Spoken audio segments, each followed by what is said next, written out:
So we are actually running the world's first polyherbal solution clinical trial for dysmenorrhea. But I think, Amazing. it's with the Amrita School of Ayurveda, who's a phenomenal organization. Yes. Yeah. They're very strict. We're very strict. So I think the idea is we want this trial to be a world standard. Also, is cannabis legal in India? That is the interesting question, right? So cannabis is federally legal in India for medicine under Right. Ayurveda, which makes it one of the few countries, like other than say Germany or Canada, that is federally legal. For example, the US, which is the biggest market in the world, Right. is not federally legal. It's only per state. So we're at 29 Of course, states. So yeah. some are recreational, some are medical. But in India, we have the luxury of a federally legal structure, which means I have my medicines in almost every state Okay. in India today, in 26 states today. Oh, wow. Hempstreet is in 20. Yeah.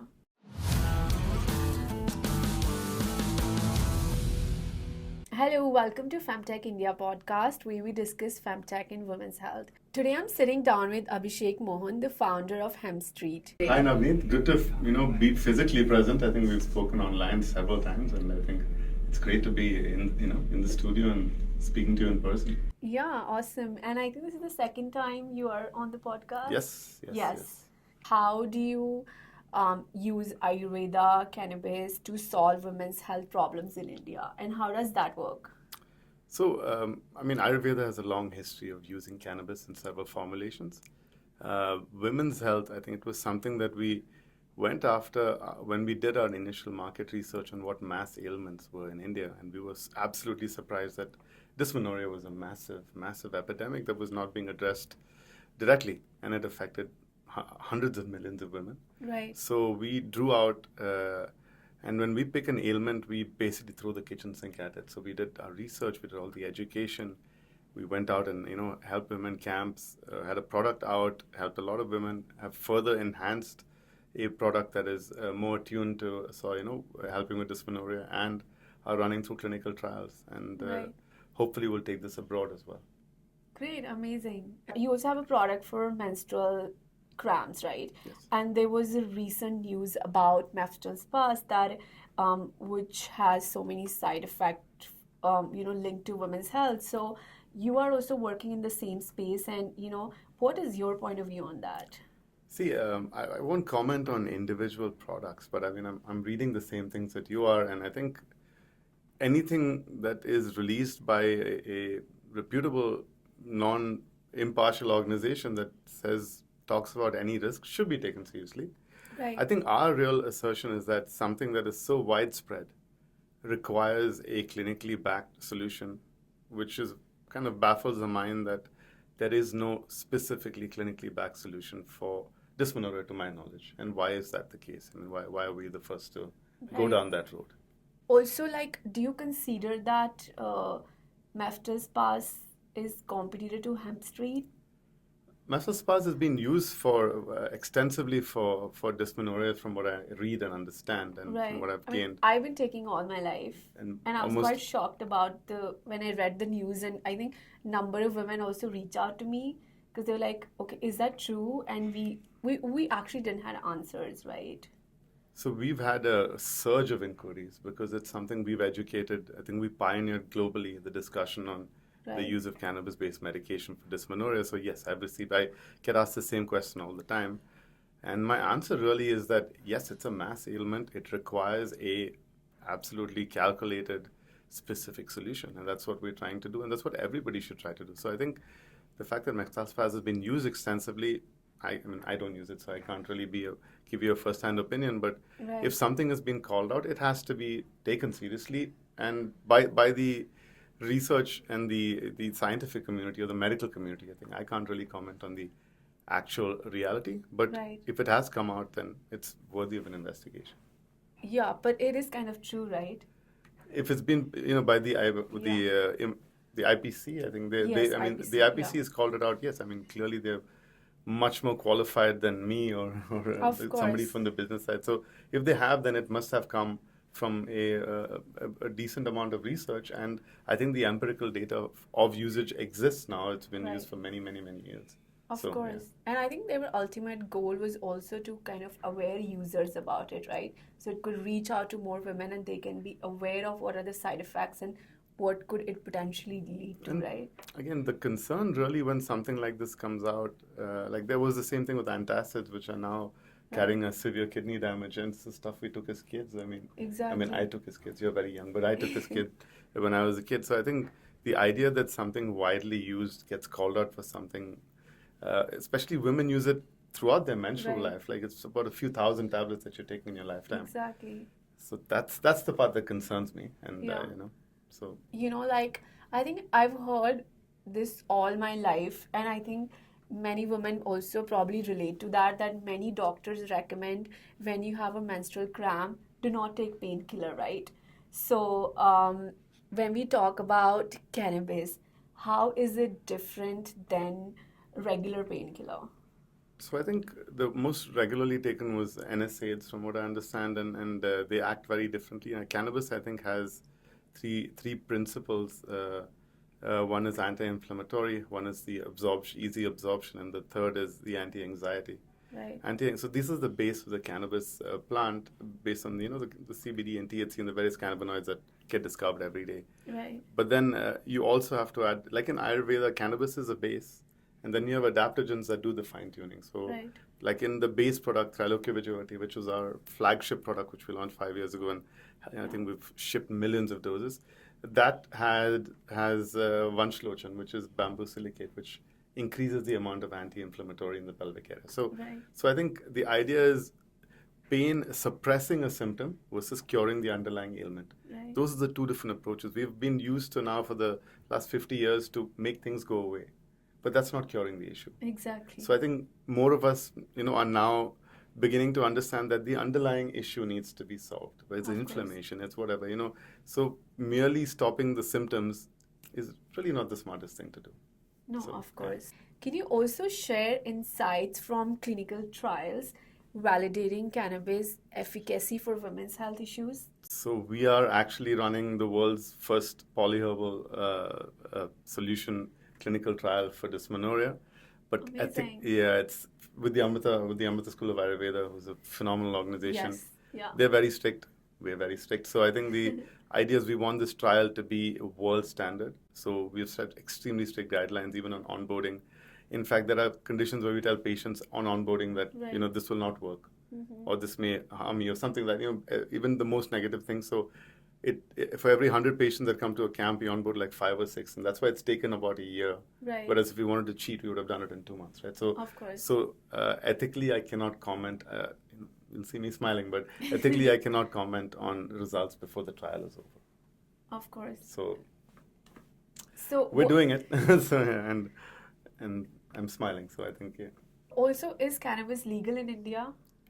That is the interesting question, right? So cannabis is federally legal in India for medicine under Right. Ayurveda, which makes it one of the few countries, like other than say Germany or Canada, that is federally legal. For example, the US, which is the biggest market in the world, Right. is not federally legal.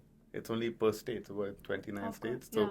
some are recreational, some are medical. But in India, we have the luxury of a federally legal structure, which means I have my medicines in almost every state Okay. in India today, in 26 states today. Oh, wow. Hempstreet is in 20. Yeah. So where do you see most of attraction in, like, which temple? West, south. In the south, it's a highly, so if you look at the south, it's a highly evolved medical, like Kerala, for example. Right. The medical facilities are very, very high quality. Okay. And as a result, doctors are very progressive. Yeah. Of course, it's not to say that there is no stigma anywhere. There's stigma Of course, everywhere, yeah. because we are coming out of an NDPS Act. You have the cases like Sushant Singh Rajput. The idea is I could cure cancer. I haven't said I have. Okay, we don't know if it does. We're not sure, but I could say cure some incurable disease. But I would probably get less publicity than some guy who gets arrested for weed, right? Unfortunately, yeah. bad news spreads faster. So, Right. so there's stigma. But today we've got our product on shelf at some point or the other with 26,000 clinics across the country. Okay. We have about 6,000 that are bought from us, and continue to do so every month. So that's a pretty large footprint for something that was formerly illegal. Of course. Right. And can you buy, like, over the counter?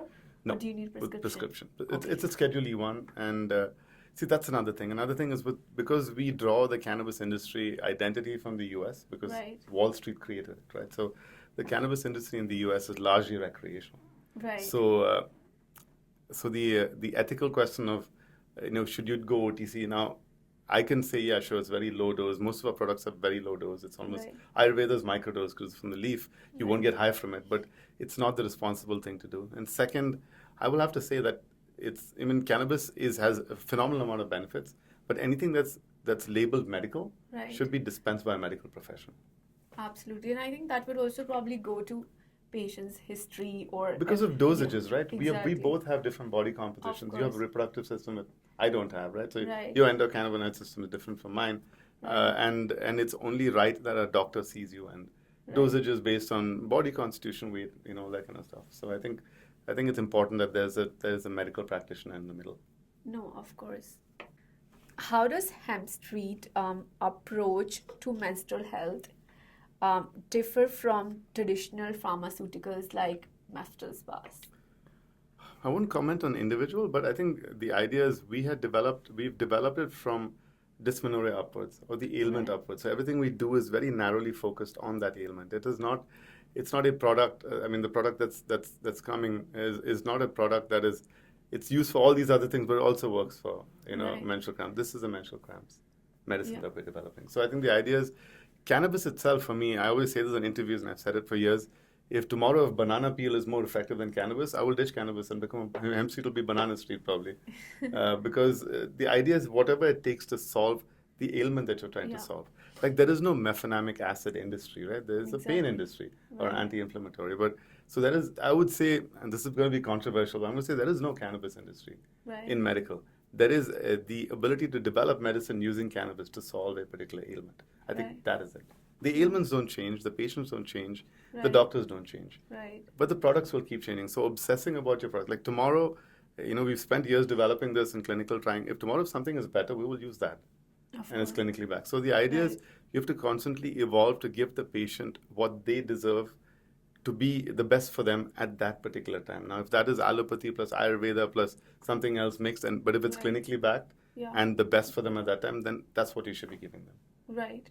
So your products are all clinically backed, Well, researched. the ones we're developing now, yes. The other ones are classical, but we do have real world data in the thousands to Right. back what we're doing. But going forward, I think the idea is to have everything clinically backed, but also have the conviction to throw away that product if something Right. better is around. Yeah. And I think I also feel like 83% of women in India go through menstrual cramp. Crazy. It's an insane figure. It just is. breaks my head. Like Yeah. that we don't have 10 products today that are specifically going after that. No. Exactly. Yeah. And I think all of us were dependent on one painkiller or one product. And I'm so glad that now the revolution is happening. Absolutely. We are building better product for women so they can navigate their life easily, right? I think you take a step back. It's an Right. even more, would you say, gruesome truth that the fact that 50% of the population does not receive as much representation R&D, Right. the fact that you have something that affects 85% of you, Exactly. makes you miss 10 days of work, I've never faced menstrual cramps, but it has been said to have the equivalent of a minor heart attack, the pain. Exactly. Now you have all these for half your population, but you don't have a product. That just is an even more scary thought that women are so second-class citizens. Exactly. Right? Right. Yeah. So I think forget dysmenorrhea or the products or whatever else. The fact that you are not considered, Right. I'm laughing out of disbelief that Right. you have not considered to be important enough to be part of research to develop a product for you, Right. right? Yeah. Except maybe birth control pills, right? Because that's important to men, Yeah. right? Yeah. That's Right. that's pretty sad. That is Yeah. the scary truth, which hopefully Yeah. is changing now. But Yeah. yeah, these are all symptoms of that, injustice. Of course. And also, I think I was reading one book where they mentioned that even car dummies are not designed for women. Like you can, Oh, yeah, if you you can look- die in that's- car crash because They don't it was develop it. meant for a tall, big guys. Yeah. And that's why, if you notice, most of the women they drive like this. That's Because the setting or positioning of the car is not built for women body and it's for taller men or maybe bigger people, and then That's wild. the smaller women they can't really fit, and that's why they drive in little forward or some little backward. I gotta check with my wife the next time she's driving the car. I don't know. Yeah. No, Yeah. I have seen that, like I've noticed. So I think one of my cousins in US, they also drive in such a way, and we used to make fun of her. And now I feel bad because after reading the research, I'm like, okay, this is the problem. It's not the person, right?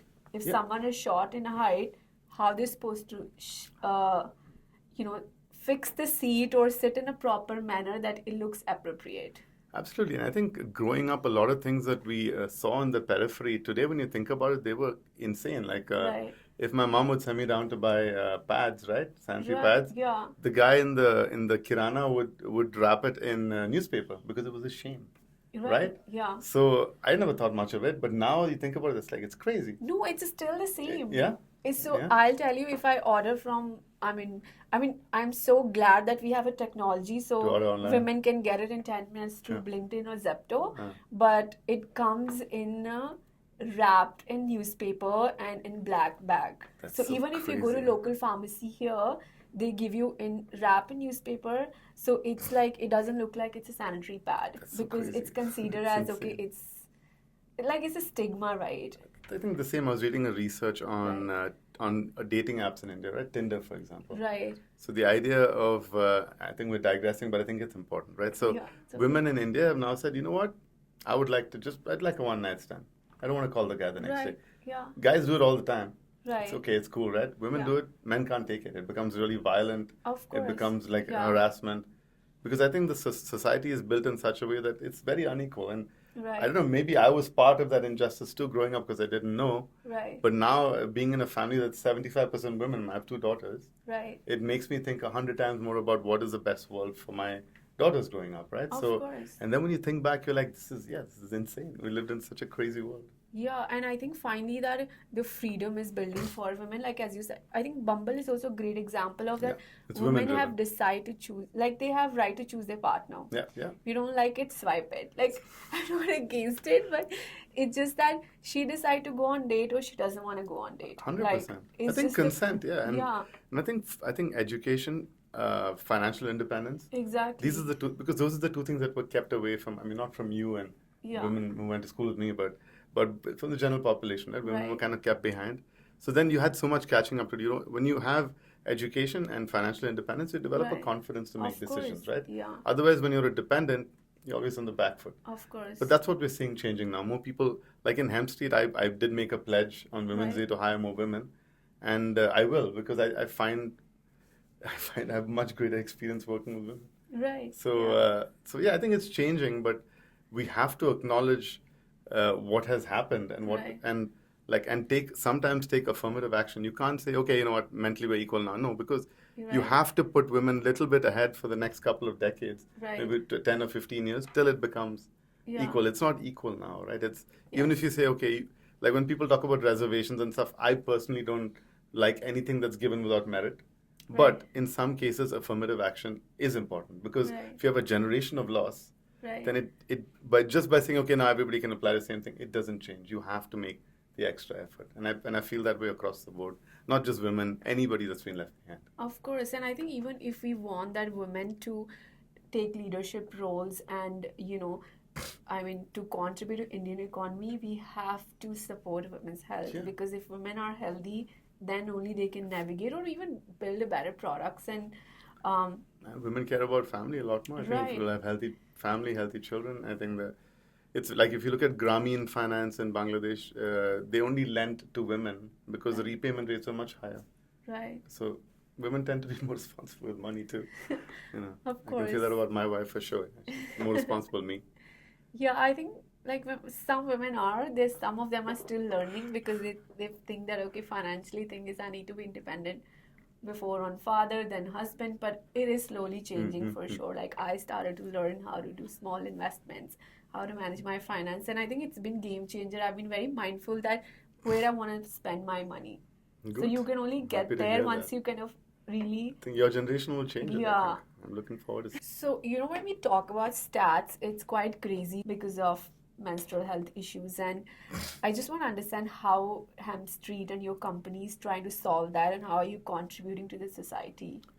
So if you look at menstrual cramps awareness, I think we're one of the top in terms of education. That's all like I said, right? We only have 4 or 5 products. We don't have hundreds of products. So we're not pushing cannabis, right? We're pushing solutions to ailments. Right. So like I said, that's our mantra really is understand the ailment, educate about it, develop products for it that constantly evolve, clinically back them, and keep evolving those products.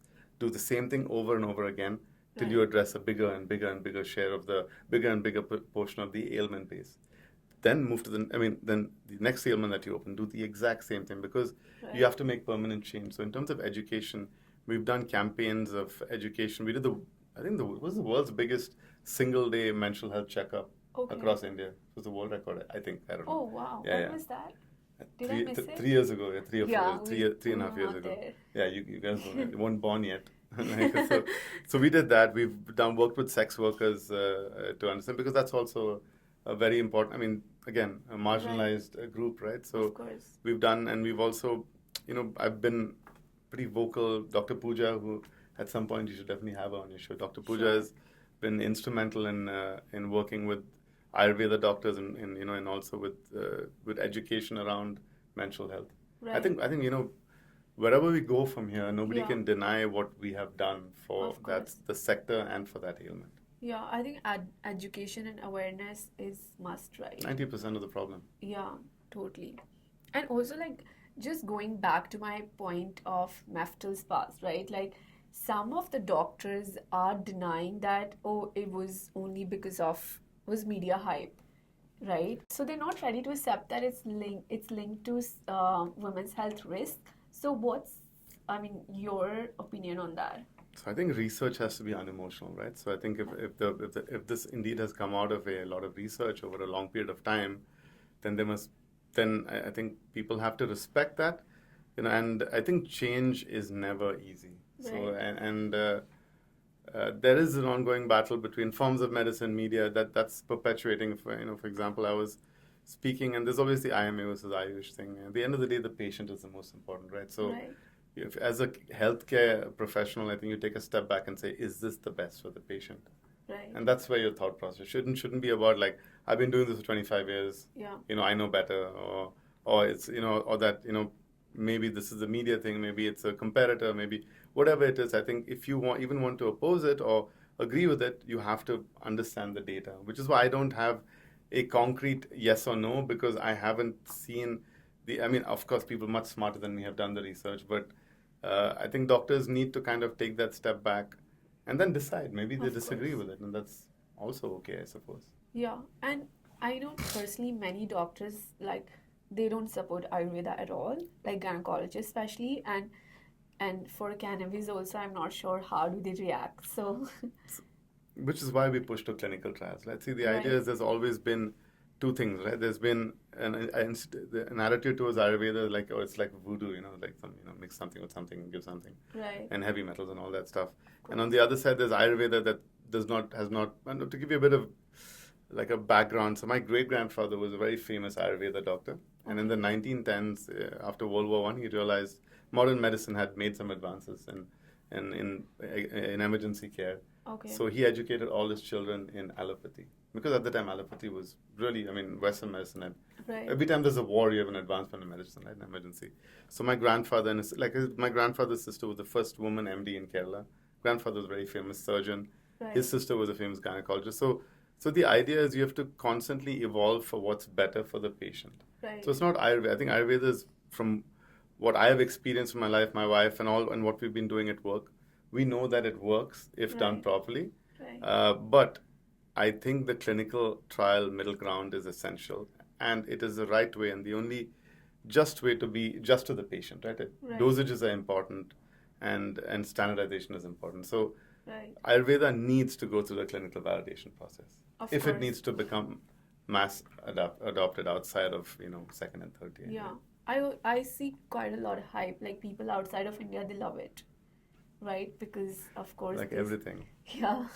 Like yoga, right? Yoga came back to India. Exactly. I don't remember all the girls that I knew wearing Lululemon and going into hot yoga and stuff. That came from there, right? So, of course. But it was ours. Yeah. Came from there. So I think Ayurveda also is seeing a lot of supplements, a lot of Ayurveda, fashionable Ayurveda stuff Yeah. coming back to India, but it's because of the single herb revolution, Right. the herbal supplements revolution that's already happened in the US. Right. In fact, I think ashwagandha in its modern form is more Yeah. popular in the US It is, than yes. in India. Yeah. So, And I know like there's in that neighborhood in California, like there's one cafe and they sell turmeric latte, Latte, and yeah. people are crazy about it. And my mom's like, it's "What's about this thing? haldi milk. Haldi milk, right? Yeah. Literally, we call You go to the that." Shiv temple in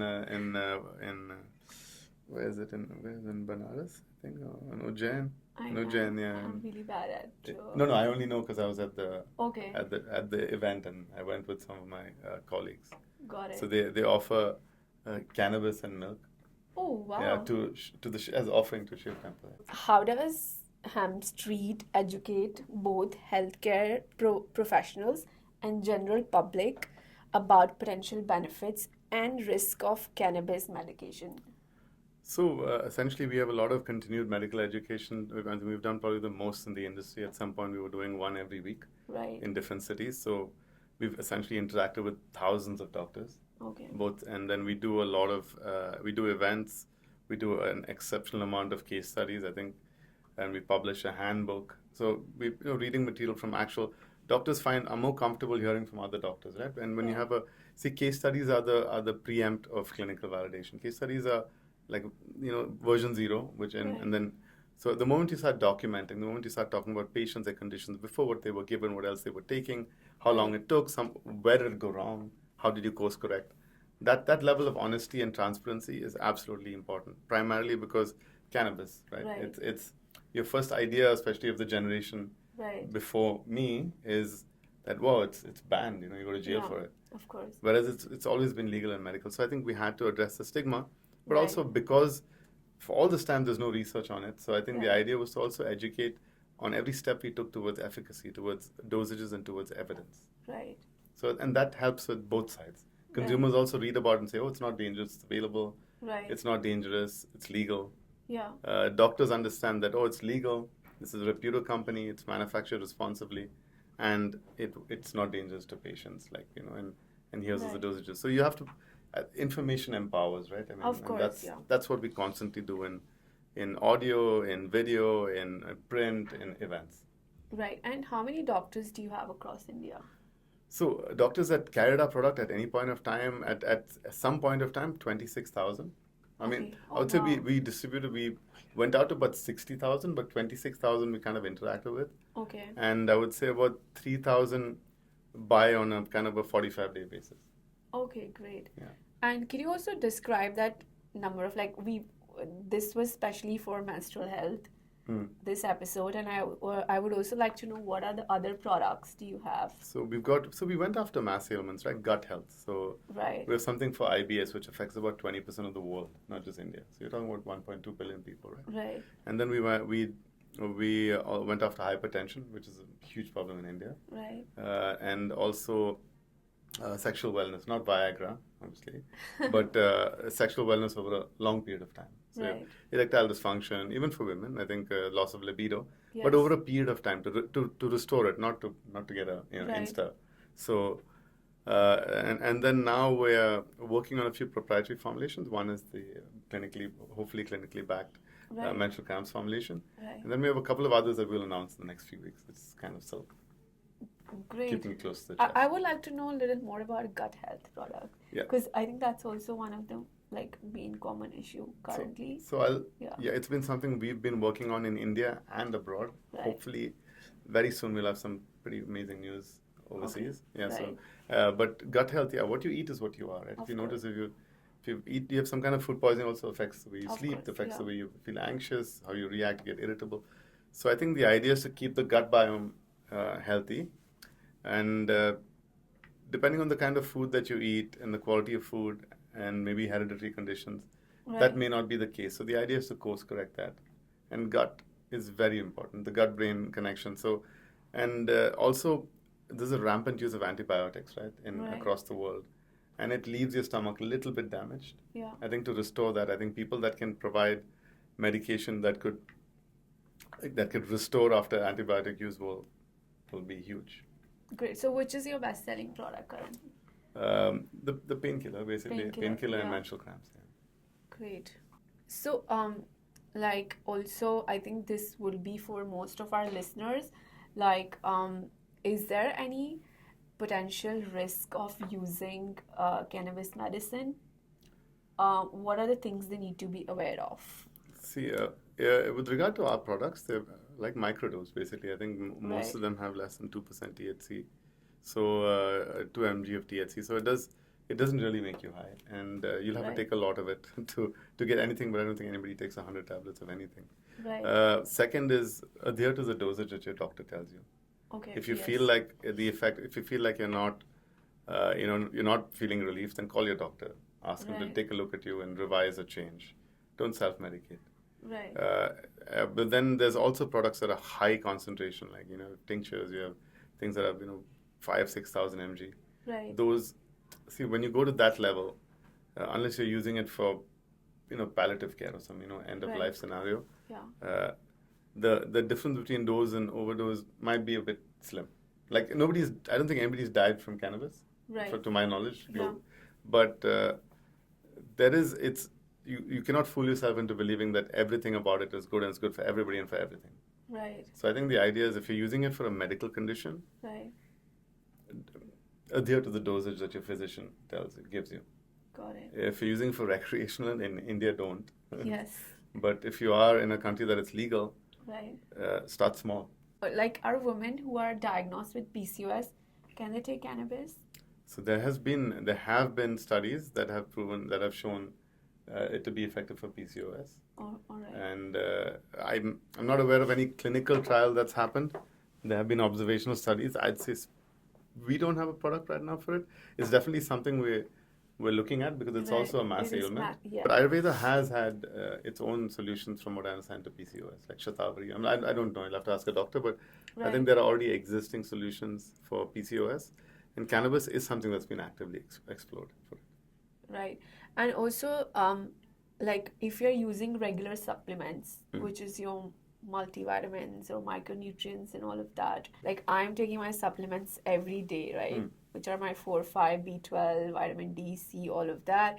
And then on my menstrual cramp, I take the cannabis From what I medicine. understand, I think you'll probably have to talk to your doctor about it, Right. because I'm not a doctor. And Yeah. also on the supplements, I think a lot of what you can get from food and Right. from sunlight.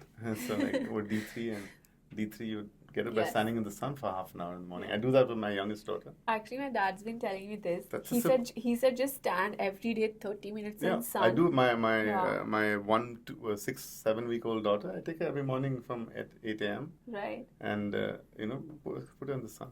And Yeah. same I did with my daughter before as well. So I think there's natural ways of. Of I think course, that's doing that's things. some of those things, like walking bare feet, like some of the things that are holistic also do make sense. So Yeah, I think we don't have time to do all of that. you have We time just- for everything. You're just Yeah. making time for the wrong stuff. So Great. Okay, so we're actually almost done.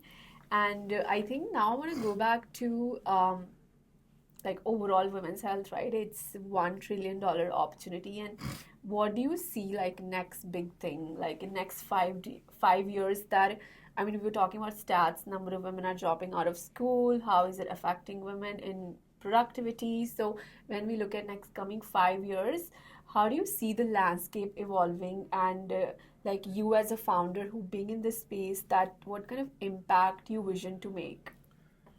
So it's, again, like I said, it's such an imbalanced approach. I'm not, it's how even the investing institutions are structured is that I have a greater chance of raising money being a FemTech entrepreneur as a male Right. than you would, right? It's so Yeah. wild. And if I'm in FemTech, if I decide to go full FemTech, Right. I'll have a much greater chance of raising money Right. statistically Right. than a woman that's in FemTech. Right. I'm not saying always, but Yeah.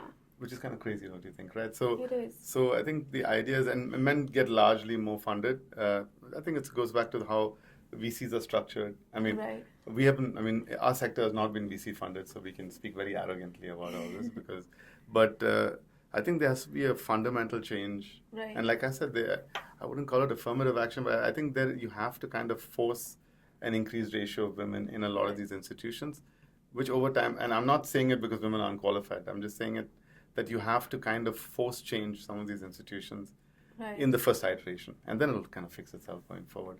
Yeah. So I think very specific things, I would say increased participation of women in R&D, Right. increased very specifically, like our own example, very specific solutions for women's health. Yeah. No, I like that, and I think you need to be clear about not all over. Like, I see most of the brands trying to solve all the problems, and which doesn't make it like a value proposition for investors. And also, many founders like, oh, we don't want to call it FemTech anymore because, we're not getting funding. They want to call it women's health. Unfortunately, yeah, if you're dependent on that, then yeah, that's the reality. I think we Right. had there was, I won't disclose who, but there was a request from us saying, hey, can you turn all your products into pure CBD, right? No THC, so we Right. can sell it OTC. Yeah. I said, but I need the THC for efficacy, right? I think Right. so. I cannot compromise my formulation for that. Yeah. And yeah, those are the conversations you have, and that because VCs, I would say in India, barring very few, Right. they've all just invested in business models that have been proven in the US, right? A lot of Right. the LPs are American funds. Right. So it's very hard when you're doing something like, for example, we're one of the few federally legal cannabis markets in the world. Right. But because it's Ayurveda, it's very difficult to explain that to American investors Right. or to even our Indian VCs Right. because they want to see a transplant of a US model. Right. Well, the only good part about that is if the US sees a tectonic shift into women's health, then India will also see it because the money is Right. coming from there, Of right? course. A lot of it. Yeah. So I think that's one of the advantages. But right now we're just seeing the same FinTech, Right. gaming, Yeah. e-commerce.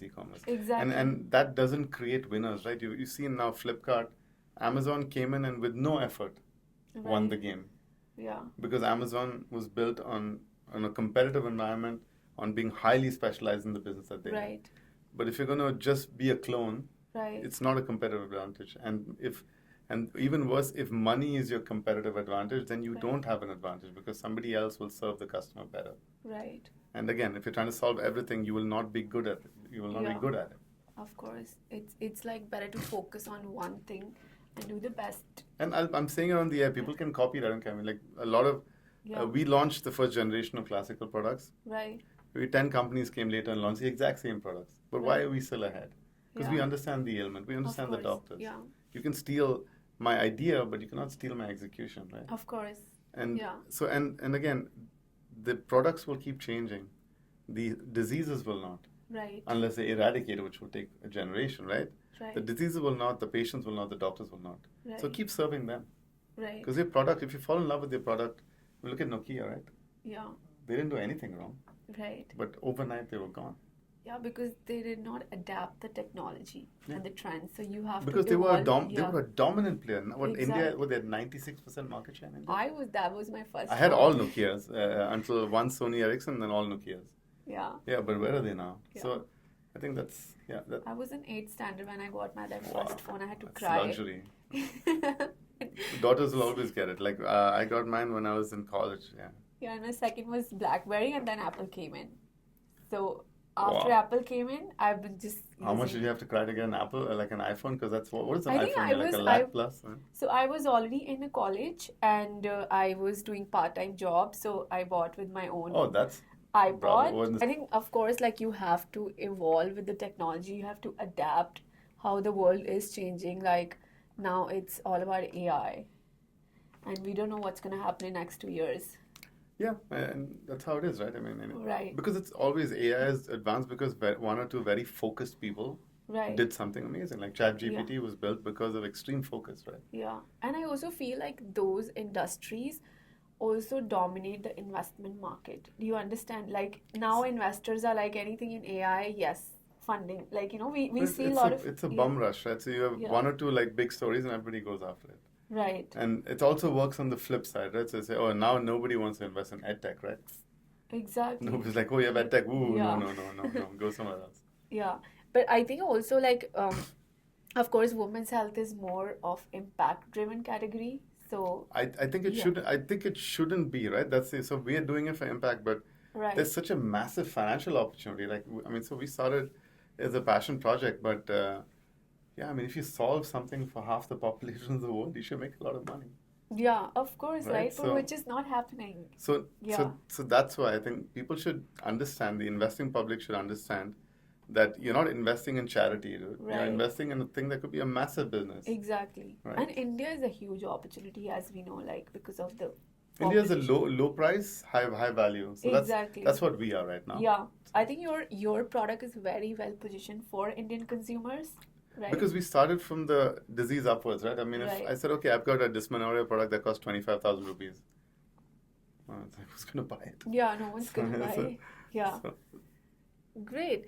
So thank you so much, thanks. Abhishek. It's always a pleasure. And it was really nice catching up with you again, and we finally met first time in person. Yeah. After like And I love what you're doing, and I hope we can reach out to many women to, kind of share the kind of impact you're making. And also, if anyone's interested in, they can check out their website and explore how to use cannabis for menstrual cramps. Yeah, thanks, Navneet. Always a fan of what you're doing. I have been since day one, so keep it up. And I think more people your age should be making big changes in India, and I think that's like I would like to say our generation. Yeah, I mean, you're also doing big things. I know, but Yeah. I think we're a little tired. I think maybe you guys need to take the torch and make Right. exponential change. You have the technology advantage. There's a lot more money in India. India is positioned today as the darling of the investing public Right. because it's the only large domestic consumption market left in the world. Right. Right. So I think this opportunity, it's your time. It's your time. Of course, yeah. You should make it happen. Of course. Cool. And absolutely very exciting time, and hope to see women's health as one of the biggest category in coming years I'm in sure. India. And thank you so much again. Thanks for having me. Thank you.